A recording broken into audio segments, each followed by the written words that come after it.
Bora lá, fiel, acompanhar o pós-jogo dessa noite mágica do Corinthians, onde o Timão amassou o Atlético Paranaense em casa e jogando muito. Na sua opinião, qual foi o melhor jogador do Corinthians em campo? Difícil eleger só um, mas comenta aí quem foi o melhor na sua opinião. O pessoal da ESPN está enaltecendo o Corinthians nessa noite em Itaquera, que vai ser difícil de esquecer. Separei os melhores momentos pra vocês. Curta o vídeo, se inscreva aqui no canal Nação Corintiana. Bora pro vídeo. Os primeiros semifinalistas, começando com a classificação do Corinthians. Uma atuação bastante convincente, também contra um Atlético que tinha mais o que fazer da vida, dividido ali com a Série B. E isso acho que condicionou boa parte do jogo, né? Tanto o começo quanto o fim, quando o Atlético partiu pro tudo ou nada, não tinha volantes e se expôs de uma maneira bastante perigosa, mas até a essa altura a vaga já tinha ido pro brecho. E é isso, o Corinthians fez a sua parte muito bem hoje. Destaque para Guinegão, o incansável. Num futebol em que todo mundo prefere chamar o pênalti, o Guinegão faz um raro gol em que ele se levanta do chão para marcar. Isso é muito raro no futebol brasileiro, então acho que tem que ser destacado. Que é o Guinegão. Né? Hoje, a assistência no primeiro gol, ela é fina. Ela é fina. E o gol dele é uma sequência em intervalo muito curto de rápidas decisões de quem sabe o que tá fazendo. Ele espera a linha do impedimento. Muito ligado. É Ele muito. é um cara muito ligado. Aí a bola espirra, ele vai escorregando, ele cai, ele escorrega carregando a bola respinga ali na área, ele levanta. São 3 atos em 1,5 segundos. De um cara que há 1 mês e meio ninguém sabia quem era. Então, assim, vamos falar do Guinegão. Começa aí, Calçade, com esse olhar matreiro. Ele tá aproveitando a oportunidade que ele recebeu em função da condição de Yuri, às vezes Yuri e Memphis, os dois fora. Assim, o cara tá aproveitando, né? Aí ele dá um passe pro Garro, ele retém a bola, levanta a cabeça para tentar fazer o melhor possível. E ele encontra o companheiro na profundidade ali para tirar do goleiro e fazer o gol. Não, é uma assistência, é importante para um atacante ter a capacidade também de dar um passe e entender o que está passando, o que está desenvolvendo na área. Esse segundo gol, ele tem um primeiro ponto a observar, ele está olhando para os adversários para não entrar em impedimento. Né? Isso é muito importante. E ele ainda está num gesto assim, esperando para correr, engatilhado, né? Ele tá na ação. Isso é fantástico, né? Porque um passo, 20 centímetros além, ele perde a oportunidade. E ele cai, ele levanta, ele não fica olhando pro árbitro para pedir pênalti e tal, e ele prossegue, acredita e faz o gol. Então, assim, o menino... no futebol tem muito essa figura e ela é absolutamente natural do futebol em qualquer país no mundo, que é o jogador com fome. Fome, ele precisa, sabe, o cara, é o meu momento, é agora, se eu perder este momento, talvez eu não encontre outro igual, e o momento apareceu do nada, porque se tivesse Memphis de boa, Yuri Alberto, Garro sem problemas, Carrilho e tal, não tinha momento pro Guinegão. Tinha lá aos 40 do segundo tempo tal, e ninguém vai fazer a vida entrando 5 minutos. Era ele cair que ele ficou, tanto que o Yuri, pela vantagem e pela volta do Yuri, muito rápida, o Yuri tem esta capacidade, tá? De uma recuperação, assim, tem caras que são além da linha, daquela curva, assim, que é da normalidade, né? Do padrão. O Yuri Alberto, ele tem uma recuperação muito boa. E ele estava no banco e entrou lá no segundo tempo. Mas o menino aproveitou a chance, cara, e está aproveitando. Não foi só um jogo, né? Um jogo em cima do outro. Exato. São vários jogos. Óbvio que ia ser... Eu odeio recorrer a esses clichês, mas também tem hora que não tem jeito da gente não falar. Cara, não dá pra começar a pôr todas as expectativas em cima dele, achar que ele tem que resolver a parada, até porque o Corinthians tem outros caras muito grandes, né? Tem o Memphis, tem o Garro, tem o próprio Yuri, que eu não diria que hoje o Guinegão é o titular do Corinthians e o Yuri é reserva. O Yuri tá voltando e talvez por isso tenha... O Dorival disse que ele tem que desenvolver ainda. Ele não é um cara... Exato. E acho que assim, não é para colocar toda a expectativa em cima dele. Agora, que a gente vê muita coisa legal, a gente vê. A própria maneira como ele corre, né, a maneira como ele se movimenta, acho que isso que a gente viu nesse gol tem muito valor no futebol brasileiro. Sim. O cara cair, e hoje o Thiago Silva falou disso, depois do jogo do Fluminense, tem um valor enorme. Porque o cara, em geral, cai e levanta o braço. Larga o jogo. Caiu de qualquer jeito, levanta o braço ali. e pede pro árbitro marcar um pênalti, fica pedindo algo que absolutamente não aconteceu. Então tem um valor muito grande ele ter feito o que ele fez. Acho que ele também tem mais força física para... Isso. Né? Num ataque em que 18 você já tem... 18 anos, é bom. Num ataque que você tem Memphis e Garro... Também tinha, né, Calçado? Já tive. E a gente sabe que nem Memphis e Garro tem como os seus pontos fortes, né? Morder ali, saída do adversário, marcar, acompanhar, nada disso. O garoto de 18 anos, com essa força, com esse porte, ele pode fazer isso o tempo todo durante os 90 minutos. Então, isso é uma vantagem que ele tem em relação ao Yuri. Não estou falando que a questão técnica ele está acima do Yuri, não é isso. Mas eu acho que, cara, pro Corinthians é importante ter uma alternativa, né? Essa força. Antes de tudo, eu acho que a maneira mais lúcida é a gente analisar o que, inegavelmente, é qualidade do rapaz. Ninguém está falando que ele é o Pelé. Agora, que ele tem muita força física, que ele não desiste nunca, que ele tem oportunismo. O gol no Paraná foi um gol à moda Viola, né? Ele é um centroavante. Então, ele tem todas essas qualidades. Tem fome. Quando o Calçado falou de fome, eu lembrei do Tele Santana falando que não queria jogador cachorro de açougue. Cachorro de açougue, toda hora estão dando carne, o cachorro de açougue fica lá, o ladrão entra no açougue, o cachorro não faz nada. Esse rapaz, não. Esse rapaz é um lutador, antes de tudo. Esse mérito ninguém pode tirar dele. Uma coisa só que eu acho, prof, ele é um pouquinho mais que lutador. O recurso ali da bola que pipoca na área que ele puxa é de quem joga. A bola que ele deu pro Garro. A inteligência da pressão e para acionar o Garro é de quem joga. Aí vai juntar com a fome. A fome, o talento, o momento, ele ter o tempo ali de campo que talvez o Calçado falou, ele não tivesse em outras situações, ajuda tudo. Senão, acho que também fica... Porque ele tem muita... Tá cheio de jogador de boa intenção, de vontade. Ele tem bola. E ele, nesse lance, ele recupera a bola, né? Ele recupera baita passe. Tem assim, tem tudo. Ele entrou pra driblar, ele tem tudo no lance. Corta né? o cara e passa. Tem tudo no lance pra o treinador chamar e falar parabéns. Esse agregado de 3-0. Você recupera a bola. 2 gols dele e uma assistência. Se livra dos marcadores e dá o passe. Olha lá ele esperando ali. Onde ele vai... E aqui, ele vai ver a bola caindo, ó. Vai cair, pá. Dá pra dá pra tirar a tarja, Dima? Já tem muita gente, até por isso e pela qualidade que tem o Yuri Alberto também, e considerando que o Memphis joga mais adiantado, o Memphis joga como um segundo atacante, tem muito torcedor corintiano já falando da dupla, né, querendo a dupla em campo, e não acho um absurdo pensar nisso, até porque ele justamente entrega muito nessa questão de dar combate, ele físico, pode jogar com o Memphis e com o Yuri, isso, né? Exato. Então assim, se o Memphis não está à disposição para o jogo do Internacional, né, até porque o Memphis justamente, o Memphis não joga, né, eu tava falando do 3-4-2-1 ou 3-4-1-2, o Memphis não joga como um meia ao lado do Garro, o Memphis joga como um atacante de fato ao lado do Yuri Alberto ou ao lado do Guinegão. E acho que até por isso é possível que os dois ele está jogando juntos. E você, assim, no caso, geralmente, quando está à disposição, o Romero, né, Romero e Thales Magno estão no banco e ele está em campo. Eles são atacantes, são caras que têm mais experiência, mais vivência. No caso do Romero, muito mais. Mas eles ficavam no banco, os dois, para Kaique e o Guinegão. Né? Meninos que vieram da base, que não estão ainda prontos. A ideia aí é de cada um. Às vezes o cara chega muito pronto, com ajustes, e tem horas que o treinador do time principal tem que trabalhar bem.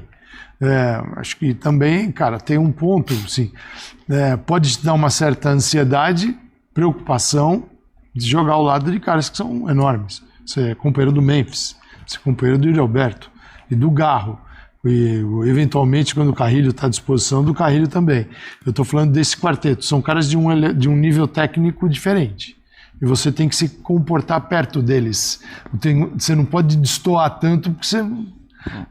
e ele está conseguindo esse gol do Garro, é uma jogada perfeita dele. Ele recupera a bola, se livra da marcação no espaço muito curto e toca para o companheiro. Então, isso é legal. Ele pode estar surgindo aí uma evolução. Como disse o Zelt, ninguém está falando que é um cara... Ele vai jogar a Copa do Mundo de 2026. Apenas que o Dorival não tinha opção. E o Guinegão, ele é um resultado da penúria do Corinthians, que é Não tem dinheiro para contratar, até porque a FIFA não vai deixar. Tem um transfer ban. Se tiver dinheiro para pagar a dívida, e não tem. Então é o seguinte, tem um menino da base, eu vou botar para jogar. E ele colocou. Que, aliás, pode se tornar, claro que a última coisa que o torcedor quer que venda. Mas ele pode se tornar uma solução nesse aspecto também lá pra frente, né? Porque, verdade. enfim... Que seja lá pra frente, senão vai ser meia dúzia de Mariola e 5 reais. já tá não, o Claro. Corinthians. Mas o Corinthians já, pelo menos dessa vez, acordou, né? Quer dizer, renovou o contrato, colocou ali Exato. uma multa. Multa pro Parece Brasil ter mais acordado, alto, talvez. 140 E descobriu casos coisas incríveis também. Né? Jogador que tinha parte não tem mais. Coisas terríveis. incríveis, maravilhosas. A gente tem a imagem do Memphis, né? O Memphis jogou, veio da data FIFA, jogou 82 minutos num jogo, 74 no outro, virou artilheiro histórico da Holanda, ele sai. Sai, né? Não tem ainda uma informação, mas as primeiras, o pessoal que estava ali no banco disse que ele voltou, inclusive meio apaisana, assim, não tinha nem gelo ali. O Hernan traz a informação de que o Memphis sentiu a perna pesar e por isso teria pedido para sair.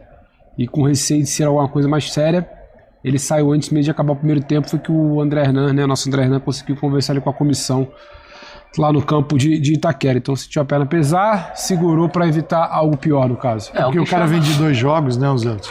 O que chama a atenção, né, Calçade, é o momento da substituição, porque ia acabar o primeiro tempo. Ele não esperou. Um pouquinho que segurasse Esse ali, gesto ele queima Dorival, uma parada, né, o Dorival. Mas foi uma vitória do Corinthians com uma modificação. Ele veio com 3 defensores. Então, o Gustavo Henrique com o João Pedro e o Andileri como zagueiros. Bidu e Mateuzinho nas laterais. Então, um pouquinho diferente, mesmo depois de uma data FIFA. E ele acaba, não digo perdendo o Memphis, mas o Memphis sai no finalzinho do primeiro tempo. Depois de 2 partidas pela Holanda, ele sentiu alguma coisa na coxa e depois a gente vai saber a extensão disso. Mas o Corinthians está classificado e certamente vai ter um grande confronto na semi com o Cruzeiro ou o Atlético, ainda isso não está definido. Então, ele segue na Copa do Brasil. Pro Corinthians, você imaginar um campeonato brasileiro, algo além do que ele já tem hoje, é muito difícil. Ele pode melhorar a classificação, mas não é um time que vai disputar título. Agora, a Copa do Brasil pode ser possível. Então é por isso que o Corinthians está investindo muito na Copa do Brasil. Pedro Ivo, boa noite. Esse Corinthians. Tudo bem, Felipe? Um abração, boa noite. Você, Calçade, Jean, professor, quem está com a gente aqui na TV, no YouTube. Eu achei interessante porque o Corinthians, esse é o tipo do jogo traiçoeiro, né? O Corinthians, ele leva uma vantagem para casa, ele traz uma vantagem de Curitiba. O Atlético está na Série B e não vive isso daquela das suas melhores temporadas. Qualquer coisa diferente de uma classificação, eu não estou falando de obrigação, mas a responsabilidade que você carrega, qualquer coisa diferente da classificação poderia ser mal interpretado para o Corinthians, que já é instável há muito tempo.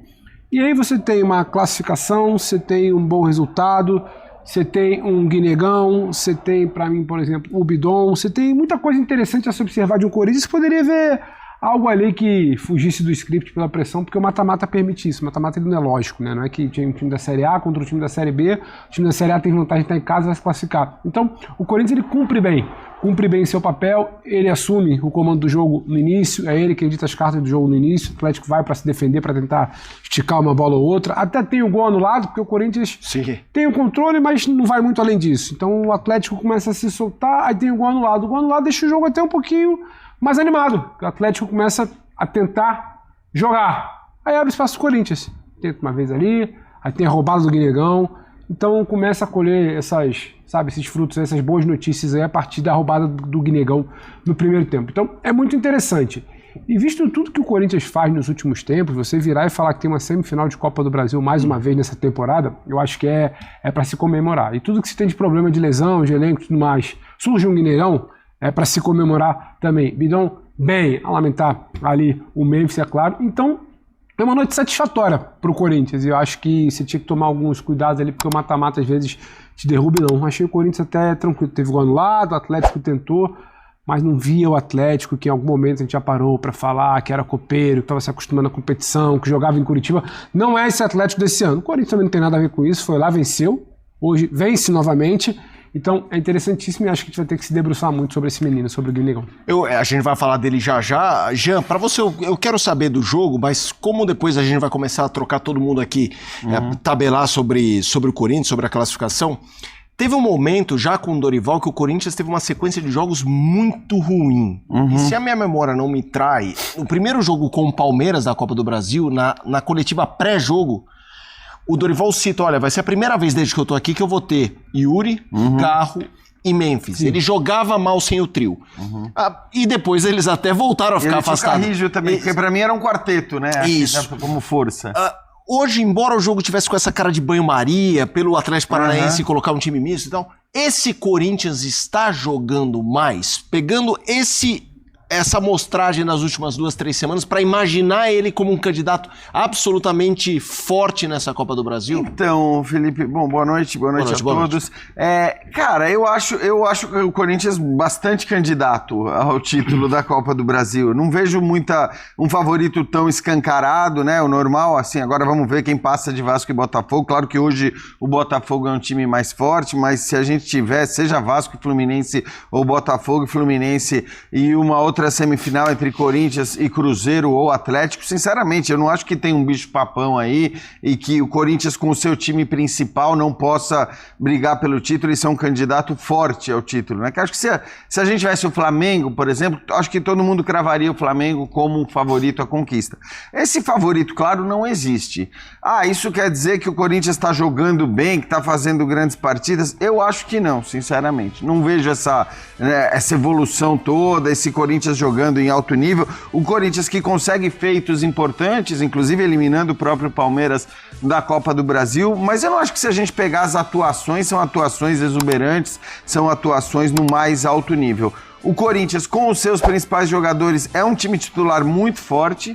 Hoje, ele não tem vários dos seus principais jogadores, e tudo bem, depois a gente vai poder discutir Yuri Alberto e Guinegão, porque já tem até essa discussão. Mas no YouTube vamos colocar enquete, quem você quer como titular. É isso, exato, com o Yuri Alberto 100%, vamos ver quem o torcedor escolhe. Mas assim, é o Corinthians que não vai ter o Carrilho também, que acho que é um jogador de altíssimo nível, né? E que faz falta. O Memphis, vamos ver agora a questão, como ele saiu, se vai voltar logo, se não vai voltar logo, em que condições volta. Mas é um Corinthians que está levando uma temporada, e eu concordo com o Pedro, acho que num nível bem melhor do que poderia se imaginar num determinado momento. Se a gente lembrar que conquistou um título estadual, é o estadual. Cara, acho que para o Corinthians hoje é algo significativo, é algo mas em cima relevante. Do Palmeiras? Em cima do Palmeiras, tem um valor também. Tá numa semifinal de Copa do Brasil e não sofrendo no Campeonato Brasileiro. Acho que na média, apesar das quedas prematuras nas duas competições sul-americanas, eu acho que é uma boa temporada dentro do que poderia se esperar, ainda que eu não acho que o futebol é um futebol do mais alto nível, e talvez até por isso o Dorival esteja ainda, me parece que está procurando soluções, táticas inclusive. Acho que a escolha do time hoje, eu via muita gente, inventou, tal. Não acho que tenha inventado, não acho que seja um absurdo a escalação que ele colocou em campo hoje diante do que ele tinha, mas é um Corinthians que eu acho que até tem margem para melhora no jogo em si. Hoje, acho que assim, era normal o Corinthians passar sem sofrer, o Corinthians passou sem sofrer, ainda que o Atlético tenha até me surpreendido. Eu acho que o Atlético jogou mais, ou em algum momento, na hora do gol anulado, do primeiro gol anulado, também. ele conseguiu, de alguma maneira, colocar uma pulga atrás ali da orelha dos corintianos. Durou pouco, porque logo depois o Corinthians faz o gol, mas acho que, de maneira geral, considerando a força do Atlético hoje, né, é um time de Série B e a gente vê isso até pela própria formação, ainda que hoje poupando alguns dos seus titulares. Eu acho que o Atlético fez um bom jogo, mas mesmo fazendo um bom jogo para os seus padrões, o Corinthians, na verdade, é que ele não sofreu em nenhum momento, apesar daquele gol anulado no primeiro tempo. O Atlético é um time de Série B e reconstruído agora. Essa legião colombiana que vem agora, que deu muito mais qualidade para o Atlético, acabou de chegar. E quanto ao Corinthians, eu acho que o Dorival não só está procurando soluções, como ele já está achando algumas coisas. Essa questão do apoio dos laterais, quando se fala dos 3 zagueiros, eu acho que o grande mérito disso é liberar o Bidu para ser o que realmente ele contribui mais. Então, o Bidu tem muitos problemas defensivos. Então, quando você explora o que ele tem de melhor, E no jogo com o Vasco, isso já ficou claro, foi um achado quando o Corinthians faz 2 gols com apoio dos seus 2 laterais. Então essa é uma solução que o Dorival já está encontrando. Outra solução que ele encontrou, eu não chego ao exagero de querer dar a camisa do Yuri Alberto para o Guinegão, mas que com o Guinegão e também com o menino Kaique, antes da chegada do Memphis, da volta do Memphis, que o time ganhou mais força pressionando a saída do adversário. Esse é o ponto, né? Isso é inegável. Então tem pelo menos 2 coisas aí que o Dorival já detectou, já achou e estão dando certo. Concordo, o Corinthians não tem o melhor nível de jogo, eu acho que nem dos semifinalistas. Se o Cruzeiro passar pelo Atlético, como eu imagino, eu acho que o Cruzeiro é o mais forte dos 4 semifinalistas, o mais confiável como time, embora o Fluminense venha de um ano muito bom, né, e hoje deu uma amostra maior disso. E o Botafogo também, né, acho que tem um time respeitável. Também, o Botafogo tem o material humano ali suficiente para... Agora, a gente tá falando de algo que vai acontecer daqui 3 meses, né? É difícil. É outro mundo, né? Onde termina o Outubro, Corinthians, novembro, dezembro.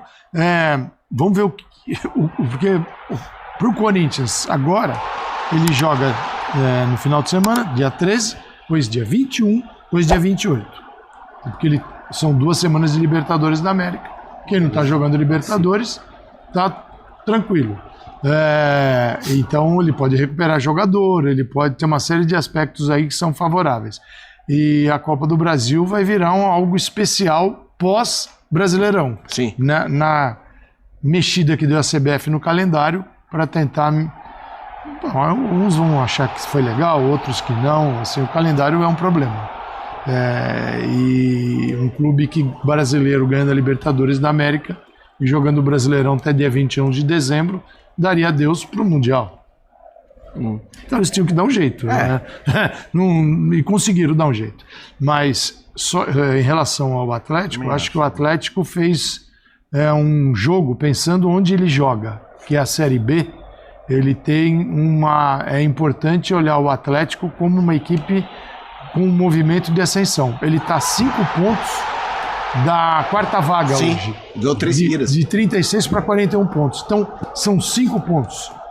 E o Atlético, anterior ao Dair Helman, o Atlético do início do Brasileirão Série B, já estaria batido. E ele desclassifica o São Paulo e ele compete com o Corinthians. Então, pensando na vida do Atlético, que é Série B, eu acho que o Atlético pode conseguir uma vaga. Ele ainda luta por uma vaga e por um retorno, que é o grande objetivo dele. E o Corinthians o Dorival, assim, o Zé te falou, ele está encontrando soluções, porque só tem problema. Ele ganhou um reforço. Ele queria 4, ganhou 1. É o que deu. Tem um transfer ban rolando e pode vir mais. Não dava para fazer nada. Então hoje ele foi com o Andileri como zagueiro, o lado esquerdo com o João Pedro e o Gustavo Henrique, 3. 2 volantes, né, o Michael e o Bidon. Com o Mateuzinho e Bidu faz todo sentido ter os corredores com os laterais. Mas eu achei que em alguns momentos o meio de campo ficou um pouco... O Garro ficou desabastecido. Porque aí o volante tem que se mandar para chegar no Garro e às vezes fica com aquela preocupação de largar os zagueiros. Quando o Andileri ele se associava com o Bidu, era interessante. É isso que eu ia falar. E quando ele vinha por dentro, ele também ajudava. Foi não digo um achado, mas para quem só tem problema, ele está tentando se virar. Assim, esse esquema que o Dorival usa hoje no Corinthians, que usou hoje mais do que usa hoje no Corinthians, é o esquema da moda na Europa nesse momento. Assim, você vê vários times jogando nesse 3-4, aí varia. Alguns times jogam num 3-4-2-1, outros times jogam num 3-4-1-2, como é o caso do Corinthians. Embora com o Memphis, você possa até ter o Memphis mais próximo do Garro ali. Em cada momento é uma foto diferente. Exatamente. Mas essa lógica de você ter 3 zagueiros, sendo que um zagueiro é um lateral, e aí, em geral, nos times europeus, o que a gente vê é que um zagueiro sempre é um lateral, justamente para fazer esse trabalho que o Calçade está falando, que é o trabalho de associação com o ala de fato, né? E hoje o Corinthians tinha os dois, tinha o Anrileri e tinha o Bidon do lado esquerdo, e acho que isso é uma ideia, né, de associação ali que você pode ter, inclusive com o próprio cara da frente também, com o Memphis por ali. Eu acho que, assim, é curioso que ele... Aí eu não sei se é uma coisa do Dorival estar observando, estar estudando, se foi uma solução que ele achou, porque para o Corinthians o melhor é isso, entendeu? Ou se é um reflexo, porque isso acontece, é uma coisa cíclica no futebol. Você lembra de uma época que todo mundo jogava, todo mundo, no 4-2-3-1. Ainda é um sistema muito, mas aquela coisa dos 4 na defesa, 2 volantes, aí 3 meias ofensivos e o centroavante.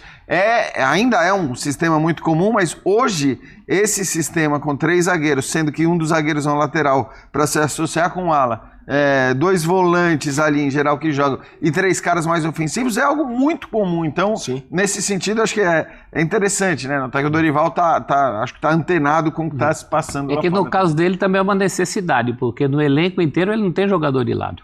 Se ele não fizer esse trabalho com os alas, os jogadores de lado que ele tem são jogadores hoje mais contestados, inclusive em termos de permanência, né? O Romero, o Thales Magno seriam esses jogadores. O Vitinho um dia foi, eu acho que hoje ele já não é. Então ele tem que de algum jeito abrir esse jogo e ele achou os laterais, perfeito. Bora lá, fiel, difícil. Você chegou até aqui, curta o vídeo, né? Se inscreva aqui no canal Nação Corintiana, aperta o botãozinho hypar aí o vídeo, assim você ajuda o canal do Timão aqui a continuar trazendo mais notícia pós-jogo, tudo do Corinthians. Cara, na sua opinião, quem foi o melhor jogador do Corinthians hoje em campo? Mano, que noite mágica. É muito bom ver o time jogando, o time correndo. Ah, cara, não foi só o resultado, mano. Todo mundo jogou, cara. Impossível falar aqui de todo mundo, mas, cara, um cara a gente precisa falar, precisa enaltecer aqui, né? Primeiro de tudo, o Dorival, né? Que o time tá com confiança, o time tá com a cabeça levantada, tá ligado no jogo, né? Começou ali no começo do tempo, caiu um pouquinho depois do início do jogo ali, mas rapidinho, né? Tomou um susto com um gol lá, mas foi anulado, depois o time acordou e voltou. Não pode dar esses apagão, mas, cara, falar do Dorival e falar do Guinegão, que jogador que o Dorival achou ali na base, que jogador que o Corinthians achou. É um substituto já de uma prateleira altíssima do Corinthians, já garante ali, o Yuri Alberto não vai jogar? Poxa, temos o Guinegão. Cara, resolvemos o problema do século no Corinthians, né? O Timão que classificou, tá na semifinal. Cara, tudo de bom. Comenta aqui, velho. Vai Corinthians. Comenta aí, deixa seu comentário, vai Corinthians, né? O que você achou da partida? Eu volto com mais notícias já sobre o nosso Timão, beleza? Comenta aí, hein? Vai Corinthians, até o próximo vídeo. Valeu!